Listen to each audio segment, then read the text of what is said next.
আপনাদের কাছে হাত জোর করে অনুরোধ করছি ভিডিওটা শেয়ার করার জন্য, যদি আপনার সন্তানের প্রতি আপনার মায়া থেকে থাকে। দেখুন, আমরা এমন একটা সমাজে বসবাস করতেছি বা এমন একটা সমাজে এসে পৌঁছেছি যেই সমাজের ভিতরে 3 মাসের বাচ্চাও তার বাবার কাছে সেফ না। 3 মাসের বাচ্চার কান্না সহ্য করতে না পেরে বাবা গলা টিপে হত্যা করে। আমরা এমন একটা সমাজে এসে পৌঁছেছি যেই সমাজে আপন বাবার 2 যমজ সন্তানকে গলা কেটে হত্যা করে বাবা।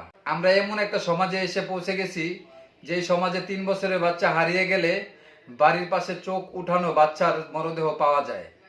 আমরা এমন একটা সমাজে এসে পৌঁছে গেছি 3 বছর, 4 বছর, 5 বছর, 6 বছর, 7 বছরের যে বাচ্চাগুলা অবরত ধর্ষণ হচ্ছে, এর কোনো বিচার আমরা দেখতে পাই না।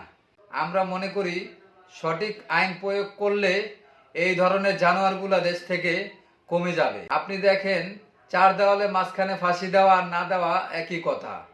এমন একটা জঘন্য কাজ, যেই মানুষটা 3 বছরের একটা বাচ্চাকে ধর্ষণ করে খুন করতে পারে, আসমান আর জমিনের নিচে তার চাইতে জঘন্য কোনো মানুষ আর হতে পারে না। এই মানুষটাকে শাস্তি দিতে হলে কেন পর্দার আড়ালে 4 দেওয়ালের মাঝখানে যেতে হবে? তাকে প্রকাশ্যে সকলের সামনে যন্ত্রণাদায়ক মৃত্যু দিতে হবে, যেই মৃত্যু দেখে আশেপাশে যত খারাপ লোক আছে তারা ধর্ষণ তো দূরের কথা, খারাপ নজরে কোনো মেয়ের দিকে তাকাতেও পারবে না। তাকাতে গেলেও 100 বার ভাবতে হবে। এরকম যন্ত্রণাদায়ক যদি মৃত্যু দেন, অবশ্যই এগুলো দেশ থেকে কমে যাবে।